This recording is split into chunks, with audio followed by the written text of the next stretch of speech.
there. I am Kendra Swalls, host of the Girl Means Business podcast, a business coach, and a professional photographer.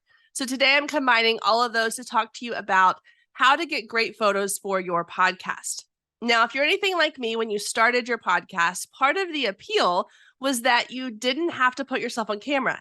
You could record these audio episodes in your closet, in your sweats, in your pajamas from home, and you didn't have to worry about how you looked or putting your face or photo out there.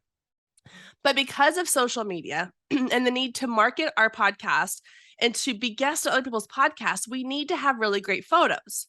So today I want to talk a little bit about why you need a great photo, how it's used, and how to get these photos, whether you're doing them yourself or hiring a professional. So let's dive right in. Let's start with why your photos matter.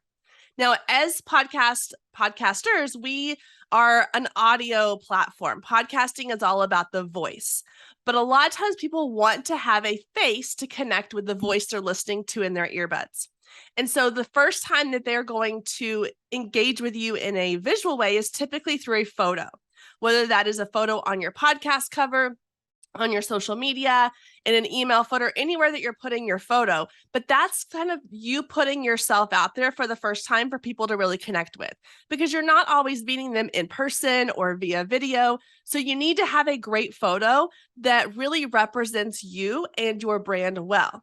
Now, what you don't want to do, which I've seen a lot of people do, oddly enough, is you want that photo that people see of you to be a really well done photo. This does not mean it has to be professional, but it needs to be well done. No more selfies in a dark room, no more, quick snapshots. It needs to be a well represented photo so that you're putting your best face forward. So why are these photos important? Well, aside from being the first time people are connecting with you visually, they also are a representation of your podcast and ultimately of your brand. And so these photos are being used, like I said, on social media, on your podcast art, if you're putting content out onto a blog or a website. And then if you are showing up as a guest on other people's podcasts or other people's shows, these images are going to be what they use to promote you as a guest on their show. So you want to make sure you have photos that are going to best represent who you are and who your brand is. So a lot of times these are used, like I said, in marketing, on your media kits, your one sheets, anywhere you're putting yourself out there that you want to have great representation of your brand. So there's a couple of different types of photos that you want to have sort of in your toolkit of photos that you can be sharing out there to the world for your podcast. So let's go through what each of those are. The first one is a typical traditional headshot. So that's going to be, I always think of realtors when I think of headshots, but that's going to be like your sort of like waist or chest up, sort of nice, smiling, looking at the camera, making eye contact, very like professional dress. And a professional dress, I don't mean like you have to have on a suit or you have to have on a dress.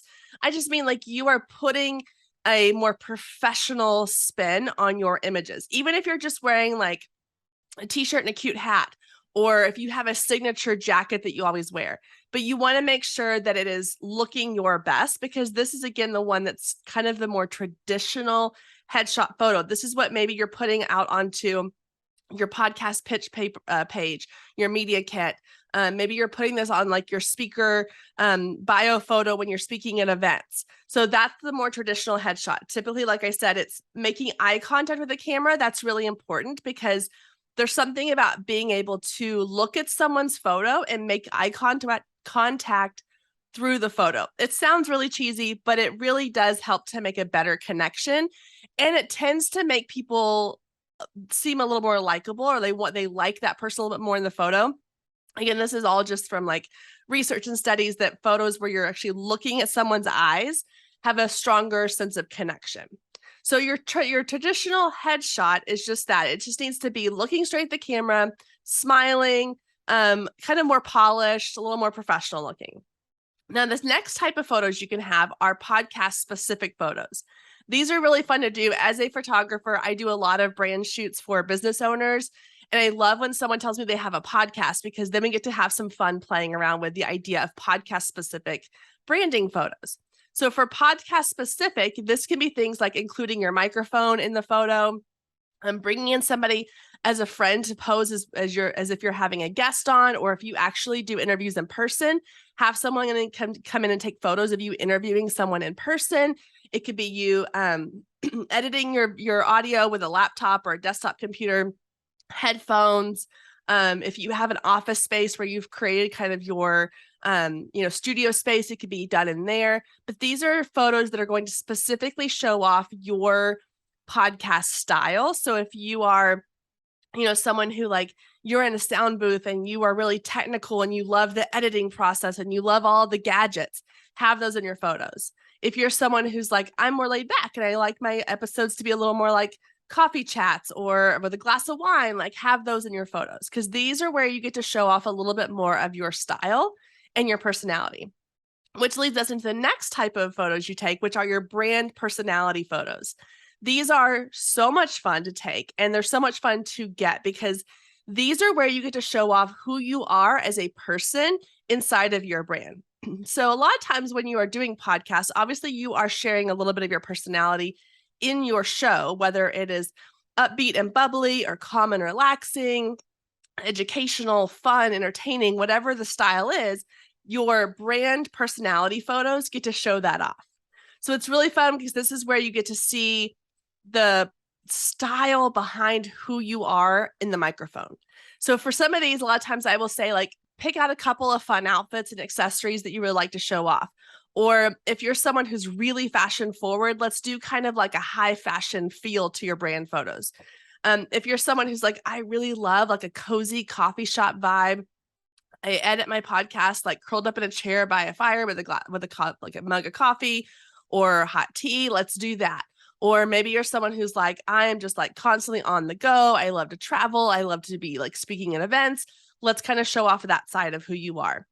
And this is where your personality really gets to shine. You get to have fun with it. You can choose fun locations, bright colors, cool backdrops. It's not as professional. So like with your headshots, a lot of times those photos are going to be on a very plain, like solid background, no distractions. It's focusing on who you are. Whereas with the personality photos, you can get a little more creative and you can kind of go into places that are more fun and a little bit busier and show off, like, are you a city person? Are you a country person? Like, what is it that you like to do? What does your day-to-day look like? And those are the photos you're going to be sharing on like social media. Those aren't necessarily the ones you're putting into your media kit, but you're sharing out onto social media, your website, your blog. And that's where people get to kind of connect with you even more and get to know who you are behind like the professional side of who you are and what you do. And then the last type of photos you want to get are some marketing photos. Now, these are similar to a mix of like the headshot and podcast specific a little bit. Now, with marketing photos, what you're doing here is you're keeping in mind what the purpose of these photos are.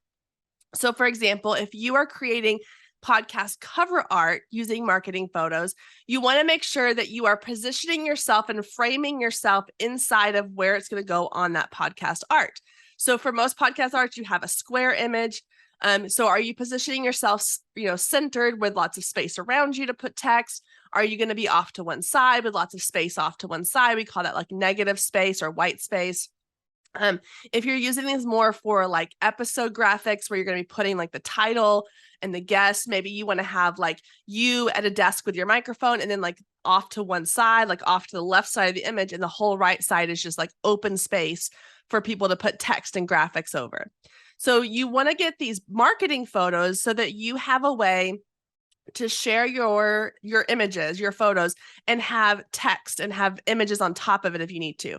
Another great marketing photo is having things like where you're holding a phone or a laptop, and you can superimpose later on using Photoshop or Canva your podcast art or your podcast images onto those screens. So again, thinking about like the marketing aspect of it and creating photos that match what the needs you have. So again, if you need that extra space for text, or if you want the technology where you can then put in the image on top of the technology, having that in mind as you go into the photo shoot is super, super helpful. So now that you talked about why you need photos and what type of photos you need, let's talk about how to capture these photos. Now, most of us are not going to have a camera crew following us around all day, every day, taking photos. So hiring a photographer may be something that is not in your budget on a regular basis. And so let's talk about how you can get photos for your marketing and for your podcast on a budget. Now, we all have a great camera in our phones. And so using just your iPhone camera is a super fine way to get everyday marketing photos. These are great for personality, for podcast specific marketing images. Now with headshots, I do recommend hiring someone to do like your professional headshot, just so you have like a really well done image that's been edited and retouched. So that's kind of like the main photo you're putting out in a lot of these things. But for everyday edit or for everyday images, your iPhone will work just fine. Now, when it comes to photos, the key that kind of makes or breaks a photo is lighting. So if you're doing any kind of video, you understand this a little bit when it comes to like Zoom calls or recording videos. You want the light kind of coming in and like you want to be facing the light. You don't ever want the light behind you. The same goes with taking great photos. So if you're taking photos on your phone, you want to make sure you position yourself where you are facing a light source, if it's a natural light source or a non-natural light source, but you want it coming directly at you. You don't want it to be too much from one side so that half your face is dark and half your face is light. You want kind of a nice, even light coming onto your face. If you have a big window in your office or in your home, that's a great spot. You can even, if it's too bright, you can even like hang some like white sheets or sheer curtains over it to kind of soften the glow a little bit. And then just put your phone on a tripod and use a timer.